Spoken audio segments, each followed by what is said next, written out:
शक्ति देखा तो ही जो नया वाले बात नहीं है हमने आने चाहे तुम्हें भले में हम आने समय पूर्ण हाथ फुटले तो ठीक से तो पूर्णे ले बात कुछ देर विश्राम करना आकल तुझ में ठोको कुछ देर रखो कते देर करो तो कुछ देर विश्राम करना ठीक से ना कुछ देर नहीं की कहिया की कहिया क्या बड़ा बात के तो पालन करवा की नहीं सावे जी हमरा मुंह से निकल गई निकल अधे में नहीं भीरो सावे भी कहो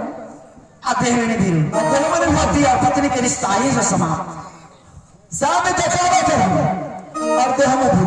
अखने पूरी समझ दो सावे जी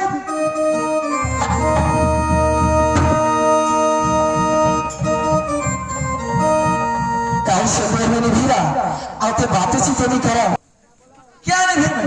भीर अखनो भीर फिर कि आप तो मर्जी चलो सो घर में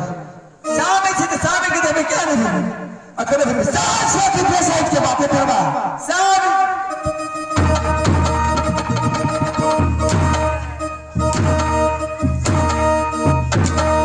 सब तक तो स्वामी का हैदराबाद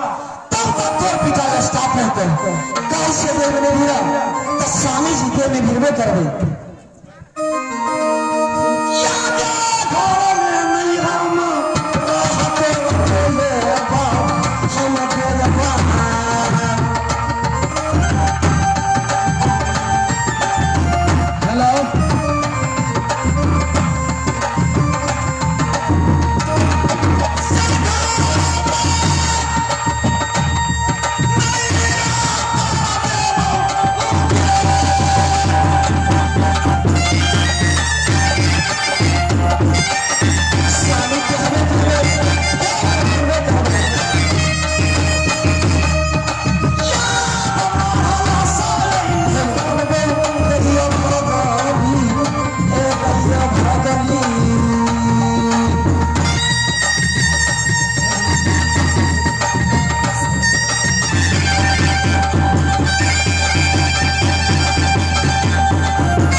कैसे स्वामी ने कहा, कैसे रे स्वामी कहा हमको नहीं वाला सब बड़ा बेटी ने रहा तो क्या कहा कि हाँ बाजू स्वामी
अति सूर्य को नहीं होती, अति बातें नहीं होती।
हाँ ऐसे तो चिंता तो कोई बात से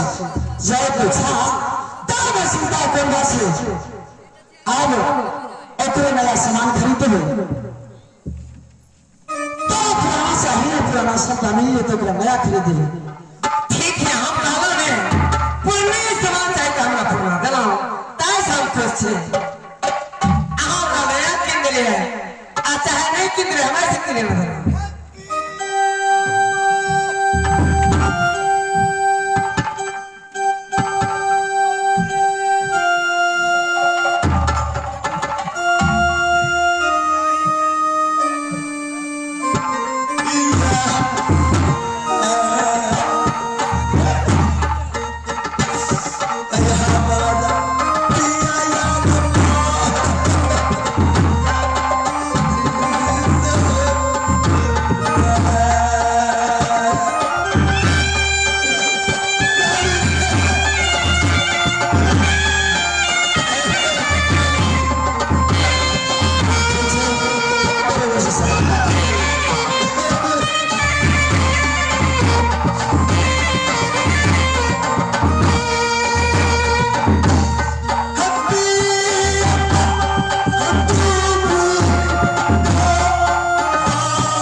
रास्ता बाहर करो अपना रूम के कोनो कमी से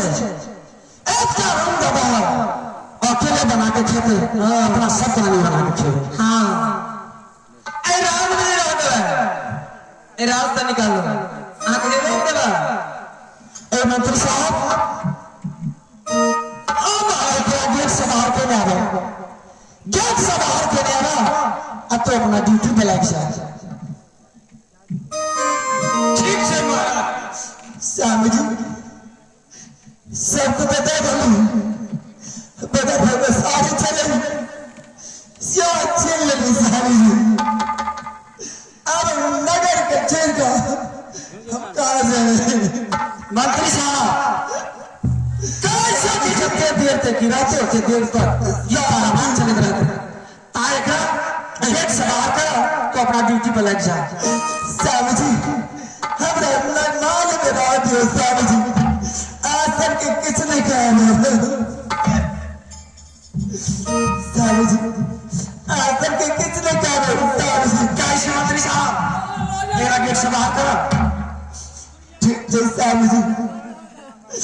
साहब जब आके ये विचार थे कि मान में रहने देवे तो कोई बात नहीं साहब आई आके मान छोड़ के जा रहे हैं साहब कई चिंता रहे फिर नगर में लौट के लिए भी साहब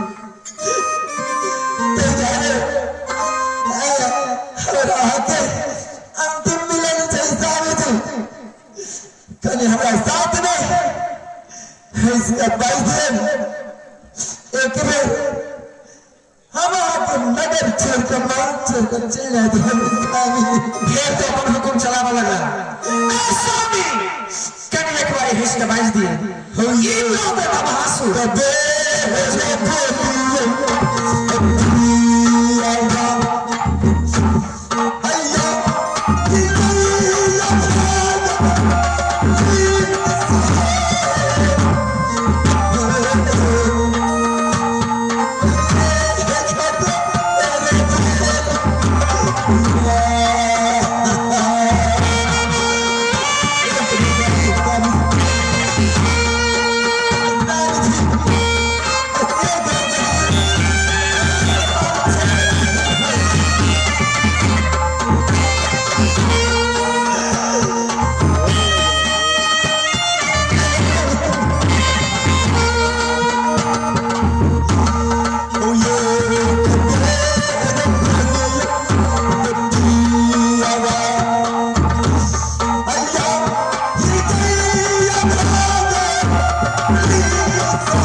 अपना रह गया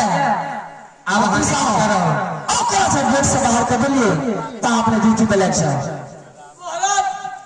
जब पुरान की मल काई ले रहते तो हम के यार हम नहीं रह हम जा तेरा की तकलीफ छो तेरा की दिक्कत छो हमरा बड़ तकलीफ होया त यहां सब के मल का ले लेते यहां सब ए हम पे क्या तकलीफ छो कथी के तकलीफ जहिया सही मिल के ले लेते ऐसा कथी को मंत्री साहब कनी एक गिलास दूध पी लो कनी चाह पत्ती खा लो कनी चीनी खा लो तेरे पेटे में चाह बन जाए रे बेटा तब क्या भाव से करा तीनों चीज मिलेगा तो और बढ़िया बात नहीं हम मुनि लावे जाए छी पूर्णिमा तो हमरे बेसी बाजे वाला आदत नहीं है तो हो रहवा तो हमर कपड़ा खोलो क्या हम लोग को तो सगा दे तब फिलहाल कपड़ा सियावा कहां जेबो तो रहवा कपड़ा तोड़ छे नहीं रहवा तो कपड़ा रे महाराज एक कपड़े छोड़ के ना दिया रहवा तो तोरे कपड़ा से नहीं रहवा तो कपड़ा वापस करो